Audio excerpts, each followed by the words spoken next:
रचाते हैं। हमने कहा बिल्कुल रचाते हैं, हमारे भगवान कृष्ण रास रचाते हैं। हमने कहा तुम्हारा भी मन हो रहा है क्या? बोले महाराज जी भगवान रचाए हैं तो क्यों रचाए हैं? हमने कहा बेटा जिस भागवत में ये लिखा है कि भगवान ने रास की लीला की, मैं रास के बारे में कल विस्तार करूंगा, अब आप ध्यान से सुनना। आपको कोई प्रश्न करे, कोई भी प्रश्न करे तो मेरी इन बातों को आप नोट करिएगा, ताकि कल को आप पर कोई, आपके भगवान पर कोई उंगली उठाए तो आपके पास उत्तर होने चाहिए। कई बार एक सज्जन हमसे बोले भगवान कृष्ण ने तो गोपियों के कपड़े चुरा लिए। अब बताओ कपड़ा चुराना चाहिए? पर भगवान ने चुराए। गोपियां नहा रही थी कपड़े उतार के, और उस दिन गोपियों ने अपने सारे कपड़े उतार दिए, निर्वस्त्र होके नहा रही थी, तो भगवान ने कपड़े चुरा लिए। क्यों कपड़े चुरा लिए? इसलिए चुरा लिए ना ताकि कल से ये ऐसे ना नहाए। क्या ऐसे नहाना समाज में शोभा देता है? तो भगवान ने क्या गलत किया? पर कुछ लोगों को प्रॉब्लम है। अब इनका समाधान मैं यहां पर करता हूं। भगवान के जन्मोत्सव ध्यान से सुनिएगा। देखिए भगवान कृष्ण ने जो लीलाएं की वो तो सब बाद में की, अभी तो भगवान का प्राकट्य हो रहा। सुनो कैसे प्राकट्य हो रहा। तमद्भुतम बालक मंबुजे क्षणम चतुर्भुजम, लिखा है भागवत जी में, स्पष्ट लिखा है कि भगवान कृष्ण जब प्रकट हुए थे माता देवकी के गर्भगृह में अर्थात जेल में, तो भगवान कैसे प्रकट हुए थे? चतुर्भुजम। भगवान कैसे प्रकट हुए थे? 4 भुजाओं में। और छोटा हर बच्चा, हम और आप पैदा हुए थे तो कितने बड़े थे? इतने बड़े थे। हाँ, पर भगवान पूरे बड़े थे और 4 हाथ थे उनके, शंख चक्र गदा पद्म उनके हाथों में थी। अब बताओ कोई बच्चा पैदा होता है चक्र लेके पैदा होता है क्या? अरे भगवान का जन्मोत्सव तो ध्यान से सुन लो, देख लो। जो परमात्मा जन्म लेते ही वो जन्म ले, हमारी और आपकी तरह मां के गर्भ से पैदा नहीं हुए जैसे हम और आप। कैसे क्या हुआ जरा सुनिएगा। गोस्वामी जी लिख रहे हैं, भय प्रगट कृपाला। भगवान ने जन्म लिया ऐसा नहीं है, हमारी और आपकी तरह भगवान का गर्भ से जन्म नहीं होता। वो तो हमारे भगवान कैसे होते हैं मेरी माँ? प्रकट होते हैं।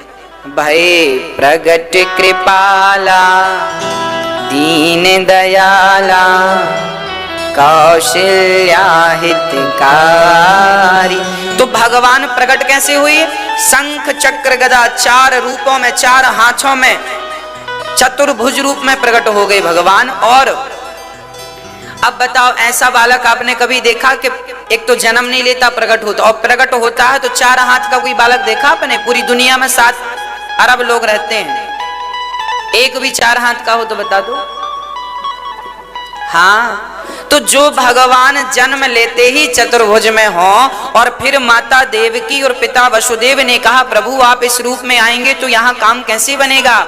तब फिर भगवान तमद्भुतम बालक, भगवान अब वो जो सबके पिता हैं आज वो बालक बन गए छोटे से। और जब वो बालक बने तो वसुदेव जी के हाथ की बेड़ियां खोलनी नहीं पड़ी साहब, अपने आप खुल गई।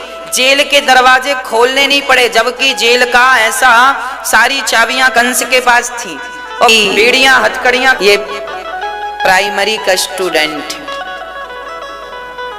अभी इसको काखा गाघा कभी बोध नहीं, कुछ जानता नहीं। जानता तो ऐसे बचकानी बातें नहीं करता। अरे भाई जिस भागवत में ये लिखा है कि भगवान ने वस्त्र चुराए, गोपियों के संग रास रचाई, और रास भी तब रचाई थी जब भगवान की आयु केवल 7 वर्ष की थी। 7 वर्ष पूरी हुई थी, 8वें वर्ष में प्रारंभ हुए थे। सब लिखा है, जो हम बोल रहे हैं सब लिखा है प्रमाण के साथ। इसलिए ईश्वर केवल विश्वास का सब्जेक्ट। भगवान राम का भी प्राकट्य हुआ था तो वो चतुर्भुज में प्रकट हुए थे। माँ कौशल्या ने कहा ऐसा नहीं चाहिए, छोटा सा चाहिए, तो राम जी छोटे से बन गए। फिर भगवान, अच्छा दुनिया का बच्चा पैदा होता है तो रोता है, पर भगवान पैदा हुए तो देखो पिताजी से बात कर रहे हैं। ऐसा बच्चा देखा है कहीं? 4 हाथों का और पैदा होए तो रोए नहीं, बातें कर रहा है। पिताजी वसुदेव जी को भगवान ने कहा हमें गोकुल छोड़ के आओ। लो, ऐसा कौन बच्चा होगा पैदा होते ही पिता से कहे हमें छोड़ के आ जाओ? इन्हें आप सामान्य नहीं, ये वही परमात्मा है जो सृष्टि का संचालन करते हैं। आज हम सभी का आनंद वर्धन करने के लिए वह परमात्मा, वह निर्गुण निराकार आज सगुण साकार बन करके देवकी के गर्भ से प्रकट होकर यशोदा के आंगन में पहुंच गए हैं, है ना मेरी माँ? हाँ, तो भगवान की लीलाएं बड़ी अद्भुत हैं। भगवान केवल अपने भक्तों का आनंद बढ़ाना चाहते हैं। अब भगवान श्री कृष्ण चल पड़े हैं, सारे ब्रज में उत्सव चालू हो गया। अच्छा, नंद बाबा तो बड़ी उम्मीद छोड़ बैठे थे सारे। एक बार नंद बाबा जी यमुना के तट पर बैठे थे, उदास थे। कुछ साधु संत निकले, बाबा का है गो? नंद बाबा ने कही बाबा का बताऊं, बुढ़ापा तो आए गया, छोरा छोरी भये ना, अब का करूं मैं? तो ब्रजवासी साधु बोले बाबा मैं एक पूजा अनुष्ठान कर दूं, वाके फल से तो को छोरा है जावे गो। अच्छा बाबा, छोरा है जावे गो? हाँ। नेक मारी बात तो मान, नेक हमें बढ़िया खवाई न पड़े। नंद बाबा बोले भैया लाला की कृपा है, ठाकुर जी की कृपा, खाए भी की कछु कमी ना है, तुम जो कहोगे सब खाए भी को मिलेगो, पर नेक हमारे लाला है जाए ऐसी कृपा करो। अब साधु संत बोले ठीक है बाबा, हम ऐसी कृपा करेंगे कि तेरे घर छोरा ही है वेगो। अच्छा ठीक है, हमें बढ़िया बढ़िया लड्डू खिलाओ। अब बाबा जी बैठे अनुष्ठान करने के लिए, और ओ यशोदा सुनियो, लाला सुनियो जरा, का है गो, ये बड़े अच्छे संत महात्मा हैं, इनकी सेवा करो, छोरा है जावे गो। अब अनुष्ठान संत लोग करवे लगे। देखो संतन के तो आशीर्वाद सी काम है जाए। सारे ब्रजवासी प्रणाम करे, नंद बाबा यशोदा ने प्रणाम करी, संत समाज को खूब दक्षिणा देकर भोजन पवाए के विदा करी। कुछ दिन बाद यशोदा मैया ने देखा कि उनके पेट में कुछ हलचल हो रही है। अब तो मैया घबराई, राम राम राम, लगता है संतन को आशीर्वाद काम कर गयो। अब तो मैया मारी खुशी से नाच भी लगे, शर्म करे शर्माए। नंद बाबा बोले का है गो तुम? का बताऊं का है गो? बड़ी लज्जा आवे, बड़ी शर्म आवे। अरे ने को बताए तो सही, का शर्म आ रही है? अरे आप पापा बनवे वाले हो? अच्छा, अब तो आप पिता बनवे वाले हो। नंद बाबा बुढ़ापे में डिस्को भांगड़ा एक साथ चालू, ओ खूब झूम झूम के नाचवे लग गए। ब्रजवासी बोले बाबा भांग तैने ज्यादा पी ली का? काय सवेरे से नाचवे लग गो? बाबा बोले भैया तो को पतो ना है, हमारे घर में लाला को जन्म हैवे वालो हो। ओ ब्रजवासी बाबा, कब लाला को जन्म हैवे वालो? लाला मुझको पतो ना है। वह जमाने में डॉक्टर ने कैसी व्यवस्था तो थी नहीं कि तारीख डिसाइड है जाए। अब तो नंद बाबा खूब नाचे, भैया बाबा लाला है जाएगो। अब तो लाला, अब तो रानी के 10,000 दासियां और लगाए दें, या कि खूब सेवा करो, खूब खवाओ पिवाओ, ताकि जच्चा बच्चा दोनों हृष्ट पुष्ट रहें। अब तो नंद बाबा चारों तरफ फील्डिंग जमाए दी कि भाई खूब खवाओ पिवाओ यशोदा को, और खूब आनंद से। अब नंद बाबा लाला अभी गर्भ में आए और तभी से गैयन को दान कर वो शुरू कर दियो। लो भैया गैया ले जाओ, सब आशीर्वाद दो, हमारे लाला अच्छे से है जाए, हमारी यशोदा भी ठीक रहे। अब नंद बाबा खूब लुटाए वे लगे, गाय ले जाओ, मक्खन ले जाओ, दूध ले जाओ, सोना ले जाओ, हार ले जाओ, सब कुछ जमीन जायदाद सब लुटाई।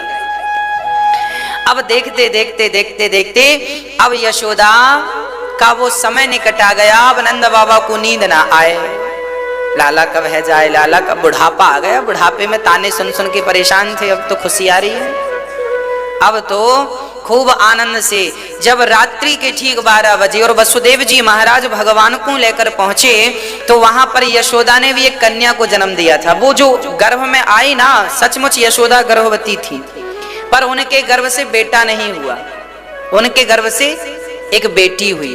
पर भगवत कृपा से क्या हुई, देवकी के यहाँ बेटा हुआ और यशोदा के यहाँ बेटी हुई। पर वसुदेव जी ने भगवत प्रेरणा से बेटे को रख दिया यशोदा के पास और यशोदा की बेटी को उठा लिया, अदला बदली हो गई।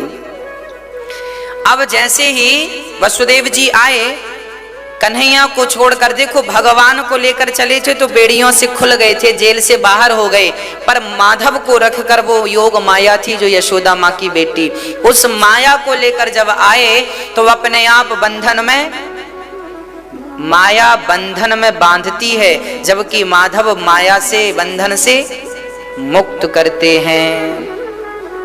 अब क्या हुआ, अब यहां नंद बाबा की जो बहन थी नंदा और सुनंदा, इन दोनों ने, अब लाला भगवान तो भगवान है, भगवान रोए भी लगे, और मैया यशोदा तो माया की गहरी नींद में सो रही हैं। अब तो नंदा सुनंदा ने देखा, है गयो। अब चारों तरफ रात की हल्ला, है गयो। अब बस नंदा सुनंदा यही कहें, है गयो। अब का है गयो बतावे को तैयार ना है, बस है गयो। अब नंद बाबा के कान में आवाज गई, पर गांव के पहले जाग गए, भैया का है गयो, अरे का बताऊं है गयो, अरे का है गयो ने बताइयो तो सही। अब सारे ब्रजवासी दौड़े गए और बोले बाबा है गयो। अब बाबा बोले ने बताइयो तो सही का है गयो। नंद बाबा जाए भी लगे, और जब जाए भी लगे तो सवेरे के 5 बज गए। अब हाँ 12 बजे तो भगवान का जन्म हुआ, 2 घंटे 12 1 2 घंटे तो लग गए वहां पहुंचने में, 3 घंटे। अब सवेरा ही सूर्य उदय होने वाले थे और बाबा को पता चला कि है गयो। बाबा दौड़ भी लगे, का है गयो।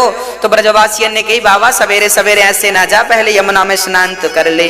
अब ब्रजवासी लगवा रहे हैं डुबकी, 1 2 अपने पिता की तो गुरु की तो उनकी तो सबकी डुबकी लगवाओ, और डुबकी लगवा के बढ़िया कपड़ा पहनाए के और बढ़िया पगड़ी लगाए के सारे ब्रजवासी खड़े है गए। बाबा पहले बधाई देनी पड़े।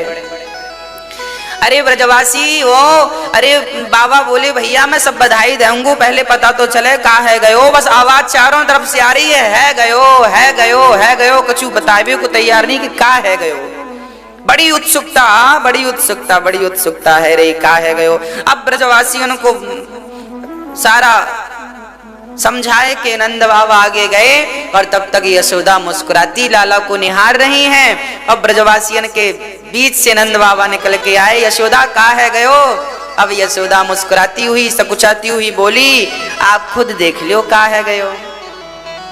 अब नंद बाबा ने जो श्याम सुंदर पर नजर डाली, वाह कन्हैया टुकुर टुकुर बाबा को देख रहे हैं और अनेक मुस्कुरा रहे हैं। अब तो बाबा बेहोश से हो गए, भगवान मैंने लाख छोरा देखे पर इतनो सुंदर छोरा मैंने ना देखे। ब्रजवासी संभाले, बाबा का है गयो। अब तो ब्रजवासियन को नंद बाबा बोले, अब तुम ही बताओ कि का है गयो। हाँ अब तुम सब ही बताओ कि का है गयो। तो सारे ब्रजवासी गावे लग गए, का गावे लग गए, सारे ब्रजवासी कहवे लग गए, नंद के आनंद भयो जय कन्हैया लाल की, नंद के आनंद भयो जय कन्हैया लाल की, नंद के आनंद भयो जय कन्हैया लाल की, नंद के आनंद भयो जय कन्हैया लाल की, जय कन्हैया लाल की, जय कन्हैया लाल की, जय कन्हैया लाल की, जय कन्हैया लाल की। बधाई भर भर के आए में लगी, बधाई हो। अब सारे लोग बधाई दे रहे हैं। तब बरसाने से वृषभानु जी को पता चला कि लाला है गयो नंद बाबा के यहाँ। तो बरसाने से वृषभानु जी छोटी सी राधा गोद में लेके आए और बाबा से कहने लगे, नंद महल घर लाला जायो, बरसाने से टीको आयो, नंद महल घर। सारे ब्रजवासी आनंद लूट रहे थे, बधाई का आनंद था, चारों तरफ शोर था। भगवान बड़े सुंदर थे।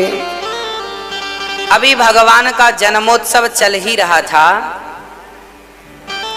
कि भगवान श्री कृष्ण अभी 6 दिन के हुए ही थे कि पूतना मौसी का आगमन हो गया। पूतना लोक वालघिनी राक्षसी रुधिरासना, जिघांसयापहरये स्तनं दत्वापुसद्गतिम्।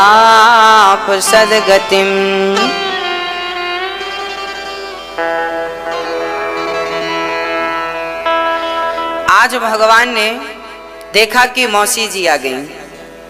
मौसी जी का नाम क्या था? पूतना। पूतना को कंस ने भेजा था, जाओ कृष्ण का जन्म हुआ है, मार डालो। सारे बच्चे पैदा हुए हैं जो अभी अभी सबको मार डालो। पूतना मौसी चली। अच्छा, पूतना बड़ी सुंदर बन के आई, सज धज करके आई। इतना बढ़िया रूप बनाया है ना उसने के देखते ही बनता है। इतना सुंदर श्रृंगार, माया भी थी, सजना सवरना जानती थी। चली भगवान के पास। भगवान पालने में लेटे थे। अभी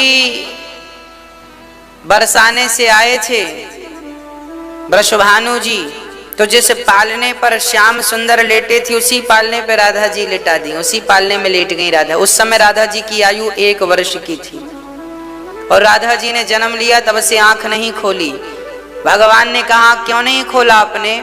तो राधा जी ने कहा आप थे ही नहीं, किसको देखने के लिए आंखें खोलती? अब आप आए हैं तो आपके लिए आंखें खोलूंगी। सब लोगों को लगा अंधी छोरी है, बेटी अंधी है, पर जब श्याम सुंदर को देखा तब राधा जी ने आंखें खोलकर पहली दृष्टि केवल भगवान पर ही डाली। इसलिए जीवन में जब भी कोई शुभ काम हो, अच्छे काम हो, तो भगवान का धन्यवाद जरूर देना। और देखना तो सच कहते हैं, देखने योग्य तो भगवान ही है। ये दुनिया के सुख संपत्ति, सुख संपदा देखने के योग्य नहीं है। हम जरूर देखते हैं पर देखने के योग्य नहीं है। राधा रानी ने संसार को देखा ही नहीं। अच्छा, एक बात और है, गुड़ तब तक ही अच्छा लगता है जब तक रबड़ी ना मिल जाए, और रबड़ी का स्वाद जिह्वा को लगा तो फिर गुड़ का स्वाद फीका लगता है। संसार का स्वाद तब तक ही अच्छा लगता है जब तक भगवान का स्वाद मिला नहीं है। जिनको मिल जाएगा भगवान का स्वाद, संसार का स्वाद तो गुड़ की तरह फीका लगेगा। अभी जो संसार में उलझे हैं, एक्चुअली इन्हें अभी स्वाद मिला ही नहीं। इन्हें लग रहा है कि यही अच्छा है, उनको लग रहा है इनसे अच्छा कुछ नहीं। इसलिए कहता हूं कि भगवान का चिंतन किया करो, थोड़ा इस स्वाद का भी आनंद लो। राधा रानी वहां गई, भगवान श्री कृष्ण और बलराम जी साथ में। अच्छा, बलदाऊ भैया भी पहले आ गए थे, उन्होंने भी आंखें नहीं खोली थी, वो भी अंधों की तरह रहते थे। आज भगवान के सामने उन्होंने अपनी आंखें खोली। सच कहता हूं, आंखें तो हमारी भी भगवान के सामने ही खुलनी चाहिए, है ना? अभी तक हमारी आंखें खुली हैं क्या? अभी तक हमारी आंखें खुली ही नहीं। अभी हम संसार की तरफ ही देख रहे हैं। एक महात्मा जी एक घर गए, भिक्षा मांगी, भिक्षाम देही। एक बच्ची निकल कर आई, बच्ची नहीं, शादीशुदा एक स्त्री निकल कर आई, एक देवी निकल कर आई। महात्मा जी से कहा, महात्मा जी ये लो, आज घर में खीर बनी है, सो खीर खा लो। वो तो घर में आज हम थे तो खीर मिल गई, हम नहीं होते तो आपको कुछ नहीं मिलता। तो महात्मा जी ने पूछ लिया, बेटी तेरे घर में कौन कौन है? तो उसने कहा, हमारे घर में हमारी सास है, अभी 1 महीने की है। हमारा पति 1 साल का है। और ससुर? बोले ससुर का तो अभी जन्म भी नहीं हुआ। महात्मा जी घबराए, राम राम, में चुड़ैल के घर तो नहीं आ गया? उल्टी बातें कर रही है। सास 1 महीने की है, पति 1 साल का और ससुर पैदा ही नहीं हुआ। अरे, महात्मा जी बोले, भगवान सही सही बता बहन, बेटी क्या कह रही है, डराएगी क्या? तब वो बच्ची बोली, महात्मा जी मेरी सास जो है ना, रोज सुबह 8 बजे उठती है सो के, ना पूजा करती है, ना सत्संग करती है, ना कीर्तन करती है, ना भजन करती है। अभी मेरे कहने से 1 महीने पहले से उसने कीर्तन शुरू किया है। तो जिस दिन से उसने भगवान की शरणागति ग्रहण की है, मैं तो उसी दिन से उसका जन्म मानती हूँ। आपका जन्म तभी हुआ मानो जिस दिन से मन भगवान में लगा है, उसी दिन से आपका जन्म हुआ। उसके पहले का जीवन तो यूं ही था। क्या जीवन था भाई? बच्चों का जीवन क्या है? छोटे छोटे बच्चों का जीवन कोई जीवन है? पड़े हैं, मलमूत्र कर लिया तो वहीं घिसट रहे हैं। छोटे छोटे बच्चे अपना साफ भी नहीं कर पाते, ना कुछ समझ है, ना कुछ विचार है। अभी बच्चे हैं ये। अभी जन्म तब मानो जब व्यक्ति अपने आप को समझने लग जाए, सामने वाले को समझने लग जाए। ये तो सामान्य जन्म है, पर जिस दिन से मन भगवान में लगने लग जाए, उसी दिन आपका हैप्पी बर्थडे टू यू है, वही है। हाँ, तो हमारी सास अभी 1 महीने से कीर्तन करवे लगी, तो उसका जन्म 1 महीने का हुआ, 1 महीने की है। और पति हमारा हम कहने से 1 साल से लगे हैं, तो 1 साल के। और ससुर तो अभी भी जुआ खेलते हैं, अभी भी इनका ध्यान भजन पूजन में नहीं है। मतलब इनका जन्म भी अभी, लो जन्म नहीं हुआ, मर जाएंगे। अच्छा, आप लोगों की उम्र क्या हो रही होगी इस समय? इस हिसाब से, इस गणित से क्या जन्म उम्र हो रही होगी? कितने साल के हो गए होंगे आप लोग? जब से भगवान में मन लगा है आपका, जब से भगवत प्रेम हृदय में जागा है, तब से ही उम्र की काउंटिंग कीजिएगा। कितना, मैं आपकी क्या एज होगी इस समय? 4 साल है। हेलो, अब आप देख लो कि आपकी क्या एज है। आप अकेले में बैठ के बात करना अपने से।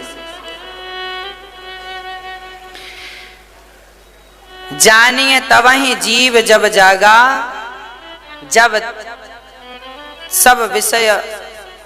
जब विषयों का त्याग कर दे जीव मात्र। रामचरितमानस की एक चौपाई है, जानिए तवहीं जीव जब जागा। उसे जागा हुआ तब समझो जब उसका संसार के विषयों से वैराग्य हो जाए, तब उसे जागा हुआ समझो। नहीं तो अभी तो मोह निशा सब सो बनिहारा, देखा हूं स्वप्न अनेक प्रकारा। आज व्यक्ति सो ही रहा है, अनेक प्रकार के सपने देखता है। ये मेरा, सपने में देखा कि ये मेरा है, ये मेरा है, ये मेरा है। नाना प्रकार के सपने देखता है। ये भी एक सपना है, आप लोग देख रहे हैं, ये मेरा बेटा है, बेटी है, पत्नी है, पति है, मेरा जमीन जायदाद, ये सब सपना ही तो है। आंख बंद होने तो टूट जाएगा एक दिन। जागा हुआ तब समझिएगा जब भगवान के चरणों में आपका प्रेम हो जाए, जब आंखों से भगवान के लिए झरझर आंसू गिरने लग जाएं, जब आपका दिल भगवान के लिए धड़कने लग जाए, जब आपकी हर श्वास भगवान के लिए हो, जब आपका मन भगवान की तरफ खिंचने लगे, बस समझ लेना कि वो आपका जन्मोत्सव है, जन्मोत्सव है। वही आपका जीवन है, वही इस मानव तन की सार्थकता, नहीं तो बेकार है। इसलिए हमारी उम्र गवाइए मत। मैं तो आप लोगों का फायदा चाहता हूं। वो लोग बड़े नुकसान में चल रहे हैं जिनका मन अभी भी भगवान में नहीं लगा। आपका तो फिर भी इतना लगा है कि आप वृंदावन तक आ गए, आपका मन तो फिर भी इतना लगा है कि आप कथाओं से प्रेम करने लग गए। अच्छी बात है ये। आज के नौजवान बच्चों को, बेटा बेटियों को भी हाथ जोड़ के कहो, बेटा कथा सुनो, थोड़ा सा ज्ञान लो। तो भगवान श्री कृष्ण जो कि पूर्ण ब्रह्म परमात्मा, पूर्णमिदः पूर्णमिदं पूर्णात् पूर्णमुदच्यते पूर्णस्य पूर्णमादाय पूर्णमेवावशिष्यते, वह परमात्मा जो सब कुछ करने की सामर्थ्यता रखते हैं, आज उनका जन्म हुआ। और उन्हें मारने के लिए कौन आया? कंस के कहने से, पूतना पूतना लोक बालघ्नि राक्षसी रुधिरासना जिघांसयापहरये स्तनं दत्वापसद्गतिम्। पूतना लोकवालघ्नी, बच्चों को मारती थी पूतना, मार मार के खाती थी पूतना। ऐसी पूतना आज रंग रूप बदल करके, सुंदर बन करके, बन ठन करके आज भगवान को मारने चल पड़ी। आज पूतना के भी भाग्य जाग गए। अरे किसी भी भाव से, गाली देने के भाव से ही सही, कोई बिहारी जी का दर्शन कर ले तो उसका कल्याण तो हो ही जाएगा। रावण ने भगवान को मारने के लिए भजा था। रावण ने भगवान का सामना किस लिए किया था कि मैं इन्हें मार दूंगा। वो खुद मर गया, विषय अलग है, पर भगवान के सामने चले बस जाओ किसी भी भाव से, भाव कुभाव अनख आलसहु नाम जपत मंगल दिशि, कैसे भी भाव से भगवान के पास चले जाओगे तो हम सबका कल्याण। इसलिए आप भी समय निकाल कर भगवान की शरणागति ग्रहण किया करो, जाया करो भगवान के सामने। आधा घंटा, 10 मिनट, 5 मिनट भगवान के लिए समय निकाला करिए। शांति से नेत्र बंद करके भगवान का ध्यान किया करिए। हाँ, विवाह हो तो गृहस्थी की शुरुआत भगवान के दर्शन से होनी चाहिए। बच्चा उत्पन्न हो तो बच्चे का पहले भगवान के चरणों में समर्पण करो। हे प्रभु, ये आपका, डाल दो उनके चरणों में, प्रभु आपका है।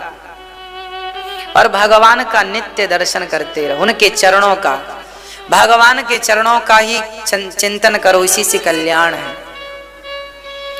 भगवान के चरणों में चक्र का वास है। सुदर्शन चक्र कहाँ है भगवान के?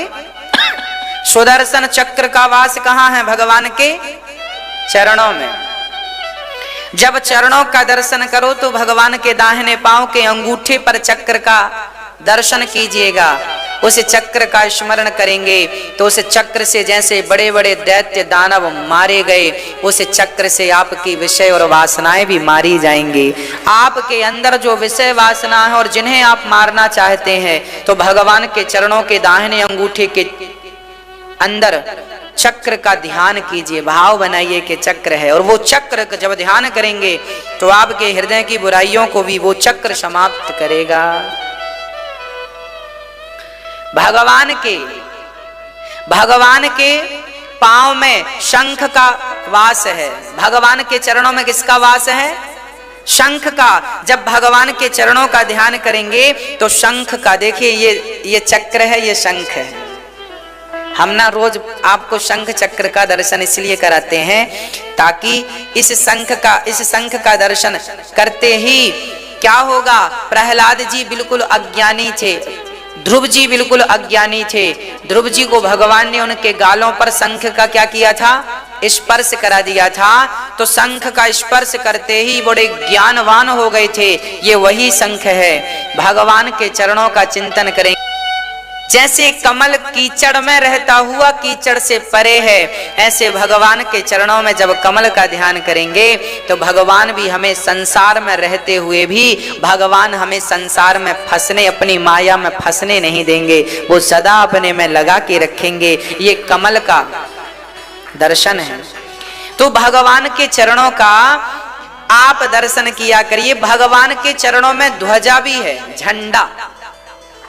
भगवान के चरणों में किसका दर्शन कीजिएगा आप? ध्वज का। ध्वज का दर्शन करने से क्या होगा? जैसे ध्वजा हमेशा लहराता रहता है, जो भगवान के चरणों का चिंतन करता है उसका परचम सदा दुनिया में लहराता रहता है। इसलिए भगवान के चरणों का ध्यान करना चाहिए। सदा हमें भगवान के चरणों का क्या करना चाहिए? ध्यान करना। इसलिए चावल, चंदन, तुलसी भी भगवान के, आप लोग ना भगवान के माथे पे तिलक लगाती हो या लगाते हो, ये सही नहीं है। अरे भगवान के चरणों में ही सब कुछ है। और जो चिन्ह भगवान श्री कृष्ण के, राम के, नारायण के दाहिने पांव में है, वही निशान राधा जी के बाएं पांव में है, सीता जी के बाएं पांव में है और लक्ष्मी जी के बाएं पांव में है। क्योंकि वह नारायण ही राम है और वह नारायण ही कृष्ण है।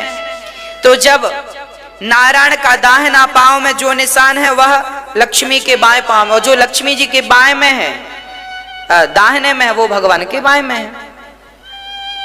भगवान के चरणों का ध्यान करना चाहिए, इसलिए भगवान के चरणों का ध्यान करना चाहिए। और भगवान रहते भी चरणों में ही है। माता पिता के चरणों को ही प्रणाम क्यों किया जाता है? गुरु के चरणों का ही प्रणाम क्यों किया जाता है? अतिथि के चरणों का प्रणाम ही क्यों किया जाता है? क्योंकि वह जगत का पालनहार चरणों में ही बैठता है। भगवान का वास चरणों में है, इसलिए चरणों को छूने की परंपरा रही है भारतवर्ष में। हाँ, समझ रहे हैं कि नहीं? हम हिंदू लोग ही माथा टिका के, माथा टेक के पांव पड़ते हैं, आपको पता है? दूसरे धर्म के लोग पांव नहीं पड़ते, आपको पता है कि नहीं? दूसरे धर्म के लोग तो अपनी मां के भी पांव नहीं पड़ते। वो कहते हैं हम तो केवल अपने उनके सामने झुकते हैं। अरे भाई, हम तो अपनी मां को ही भगवान मानते हैं, अपने पिता को ही भगवान मानते हैं, अतिथि को भगवान मानते हैं। हम हिंदू लोग कैसे हैं आपको बता दें, हिंदू की व्याख्या कर दूं। हिंदू किसकी पूजा करता है आज मैं आपको स्पष्ट कर दूं। दुनिया में जितने धर्म हैं वो धर्म हमारी गहराइयों को ना कभी समझ पाए ना कभी समझ पाएंगे, क्योंकि उनमें इतनी अक्ल ही नहीं है। क्या समझेंगे? हम हिंदुओं की मैं बात करूं, हम हिंदू लोग ना अपनी माँ की पूजा करने वाले लोग हैं। क्यों? क्योंकि जिसने जन्म दिया है उसकी तो पूजा करनी ही पड़ेगी। करो, पिता की पूजा करते हैं, माता की, पिता की, गुरु की। अतिथि की पूजा हम लोग करते हैं। अतिथि देवो भव, मातृ देवो भव, पितृ देवो भव, आचार्य वेद वाक्य है। और सुनो, हमारे यहाँ पीपल की पूजा होती है। हमारी माताएं पीपल में दिया जलाती हैं कि नहीं? हमारे यहाँ वट वृक्ष की पूजा होती है। आंवला नवमी को आंवला वृक्ष की पूजा होती है। अब सुनना, हम लोग पेड़ पौधों की, तुलसी की तो हर हिंदू के घर में तुलसी मिल जाएगी। मतलब हम किसके पुजारी हो गए? हम प्रकृति के पुजारी हैं। पहली बात, हम किसकी पूजा करते हैं? वृक्षों की। दूसरी बात, हम नदियों की पूजा करते हैं, गंगा की, यमुना की, सरस्वती की, सरयू की, इनको हम माता मानते हैं। और सुनो, हम पहाड़ों की पूजा करते हैं। इस दुनिया में प्रकृति का संरक्षण यदि किसी ने सिखाया है तो हिंदू धर्म ने दुनिया को प्रकृति का संरक्षण करना सिखाया है। कैसे? सुनो, हम लोग गोवर्धन की पूजा करते हैं। गोवर्धन एक पहाड़ है, पहाड़ बचेंगे तो जीवन बचेगा। अब सरकारें भी, अब दुनिया भी कह रही है पहाड़ों को बचाओ, पेड़ों को बचाओ, ओजोन परत कमजोर पड़ रही है बचाओ, ऑक्सीजन कम हो रहा है बचाओ। तुम अब चिल्ला रहे हो और हम लोग तो प्रकृति की पूजा करते आ गए। पूरी दुनिया में हिंदू कम है, केवल भारत में ही सबसे ज्यादा हिंदू पाए जाते हैं। पूरी दुनिया में हिंदू कम है, इसलिए पूरी दुनिया से प्रकृति उजड़ती जा रही है। हाँ, हम देखो गोवर्धन की पूजा करते हैं। गोवर्धन पहाड़ है, पर्वत है। हम लोग कामतानाथ की, कामदगिरी की पूजा करते हैं। कामदगिरी भी क्या है? पर्वत है। ऐसे और तमाम हम लोग किसकी पूजा करने वाले लोग हैं? पर्वतों की, पहाड़ों की। क्यों? ताकि पर्वत बचें, ताकि वृक्ष की पूजा इसलिए करते हैं ताकि वृक्ष बचें। हम लोग नदियों की पूजा इसलिए करते हैं ताकि नदियों में लोग गंदा नाला मिलाने से डरें। पर आजकल लोग कहते हैं हम तो मानते ही नहीं। अब नहीं मानते इसलिए तो गंदगियां हो गई। जब से लोगों ने ये कहना शुरू कर दिया कि हम तो मानते नहीं भगवान को, अब भगवान को मानते होते तो गंगा जी में नाला ना छोड़ते। अब तो मानते ही नहीं साहब, तो फिर नाला जा रहा है। ये अभी ज्यादा नहीं, मेरी माँ 30, 40 साल, 50 साल से ये गंदगी हुई है। ये यमुना जी इतनी पवित्र थी, इतनी पावन थी कि लोग यहाँ नहाते थे, दिन रात यहाँ भीड़ लगी रहती थी और बड़ा पावन जल था। अब गंदा कर दिया लोगों ने। ये कौन लोग हैं जो ये कहते हैं हम भगवान को नहीं मानते? हम तो मानते थे भैया, इसलिए हम लोग नहीं मिलाते नाला। हम लोग तो घर बनवाते हैं तो वाटर हार्वेस्टिंग पहले करवाते हैं ताकि गंदा पानी अंदर जावे, बचत का पानी बरसात का अंदर जावे। कोशिश यही रहती है कि भाई जितना हो सके हम बचाएं। अब इसलिए कहते हैं बच्चों को बताओ बेटा तुम्हारी संस्कृति और तुम्हारे संस्कार ही दुनिया में सबसे श्रेष्ठ थे, पर कुछ ना मानने वाले लोगों ने केवल इस संस्कृति को संस्कारों को दबाया है, इस संस्कृति संस्कारों को दबाया है। इसलिए आप अपने बच्चों को जरा पढ़ाया करो, बताया करो, मेरी ये बातें उन्हें सिखाओ। दुनिया साइंस जानती है, अरे क्या भारत साइंस नहीं जानता था? यदि भारत साइंस नहीं जानता होता तो सबसे 7 अजूबों में एक अजूबा भारत में है, वो भी सबसे बड़ा वाला ताजमहल, उसे भी भारत के इंजीनियरों ने बनाया है। उससे भी पुराना राम सेतु बिना खंबे का एक पुल बना दिया, उस पार समुद्र पार कर दिया। ये साइंस नहीं है क्या? और सुनो हमारे भारत में क्या क्या बना है। हमारे भारत में ही सबसे पहले विमान बनाने की पद्धति लॉन्च हुई थी। विमान आविष्कार कहां हुआ विमान का? हमारे ग्रंथों में विमानों का उल्लेख मिलता है। हमारे ग्रंथ इतने प्राचीन हैं कि विमानों को, इन ग्रंथों को लिखने वालों ने विमानों को देखा और देखकर फिर लिखा। यदि देखकर ना लिखा होता तो पुष्पक विमान का उल्लेख यहां मिलता है कि नहीं? रावण के पास कौन सा विमान था कि नहीं? और आज राइट ब्रदर्स कह रहे हैं कि हमने विमान बनाया। 1902 में पहला सफल परीक्षण हुआ विमान का। अरे 1902 में विमान बना है ना, राइट ब्रदर्स ने बनाया है। उसके पहले हमारे यहाँ महाराष्ट्र के एक ऋषि थे, दलपदे जी उनका नाम था, उस पर एक पिक्चर भी बन गई है। उन्होंने, दलपदे जी ने पहला विमान बनाया था 1885 में। 1885 से 90 के बीच में उन्होंने एक सफल विमान बना के उड़ाया था। उन्हीं की ड्राइंग को राइट ब्रदर्स ने चुराया और चुरा करके विमान 1902 में लॉन्च कर दिया। सो खिताब उनके गले चला गया। भारत का आदमी सीधा था, कोई भी आओ लूट लो। आदमी सीधा था भारत का, इसलिए लोग लूटते। यहाँ टेक्नोलॉजी लूट के ले गए। आपको क्या पता है? विमान जो राइट ब्रदर्स बनाए हैं, जो आप जानते हैं, आज पढ़ाया जाता है, राइट ब्रदर्स ने नहीं बनाया, दलपदे जी ने बनाया। उनके पहले भी हमारे ग्रंथों में विमान बनाने का पूरा वर्णन था, लेख था। ऐसे ऐसे इस उपकरण से विमान बनता, पूरा उसका इंजन बनाने की पूरा फॉर्मूला यहाँ पर था। परंतु सब चोरी होता गया। कोहिनूर हीरा तुम्हारे भारत में ही तो था, चोरी होकर इंग्लैंड चला गया। यदि हीरा चोरी हो गया तो टेक्नोलॉजी चोरी नहीं हुई। आक्रांता जब आए तो सबसे पहले चाणक्य जी की एक बहुत बड़ी लाइब्रेरी थी, जिसे आज नालंदा विश्वविद्यालय कहते हैं। नालंदा, वो खंडहर आज भी पड़ा है। आज भी कभी समय मिले तो चले जाना नालंदा। नालंदा में चाणक्य का इतना संग्रहालय था पुस्तकों का कि 11.5 महीने तक उस पुस्तकालय में आग जलती रही। इतनी पुस्तक संग्रह थी उनके पास कि आग को भी उन पुस्तकों को जलाने में 11 महीने लगे थे। और आप कहते हो भारत में क्या था? अरे भारत की टेक्नोलॉजी लेके जर्मनी में कहा? जर्मनी में हमारे ग्रंथ रखे हैं, आप जाके देख लो। वेदों के आधार पर रिसर्च चल रहे हैं। और भारत का लड़का, भारत के लोग कह रहे हैं वेद पुराण झूठे। तुम झूठा साबित करने में लगे हो और वो लोग इन पर रिसर्च कर करके वो अपने आप को ऊपर ले जा रहे हैं, अपना कल्याण कर रहे हैं, अपने देश का नाम रोशन कर रहे हैं। और आप आलोचना कर रहे हैं वेदों में क्या है। जब दुनिया पढ़ना नहीं जानती थी तब हमारे यहाँ गुरुकुल होते थे। हमारे भारत में क्या दिया? भारत ने, आर्यभट्ट ने शून्य दिया। शून्य ना होता तो 9 से आगे कोई ना जाता। आज कंप्यूटर है तो शून्य ही ना होता तो कंप्यूटर कर क्या लेता?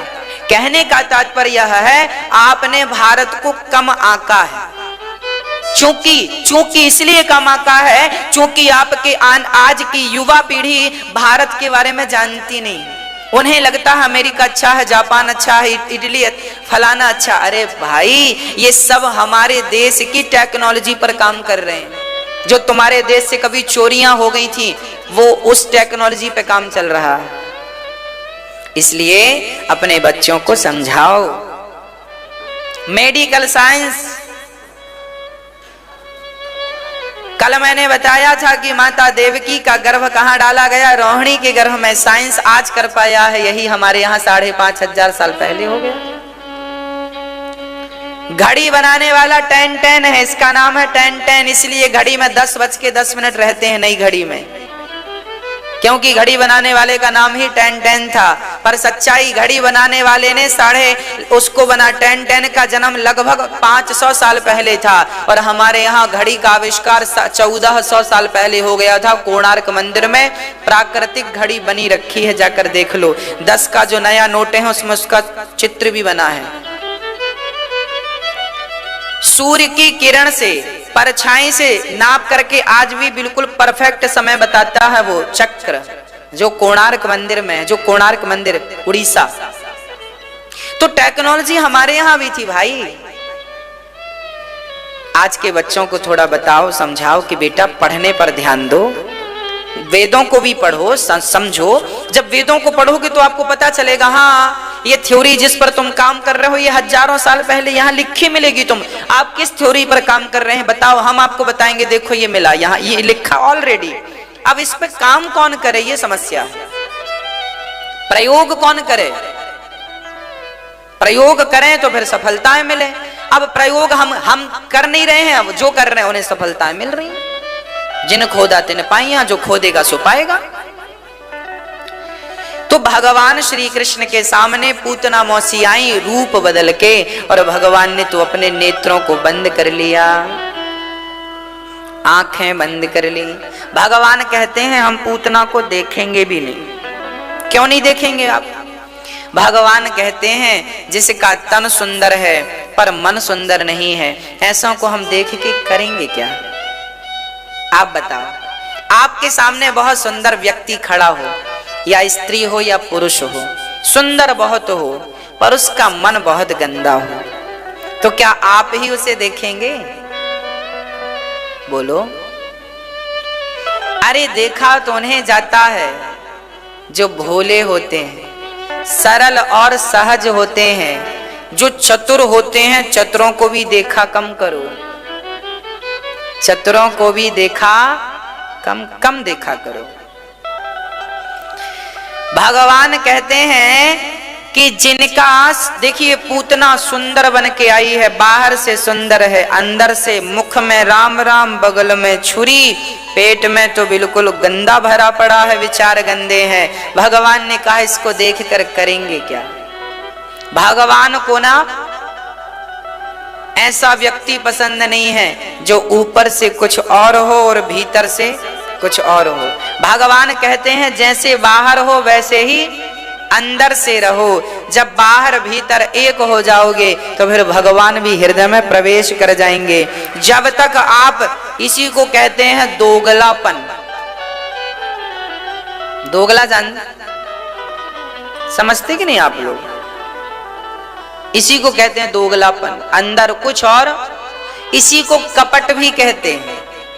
और भगवान ने स्पष्ट कह दिया है, भगवान ने कह दिया, निर्मल मन जन सो मोहि पाव।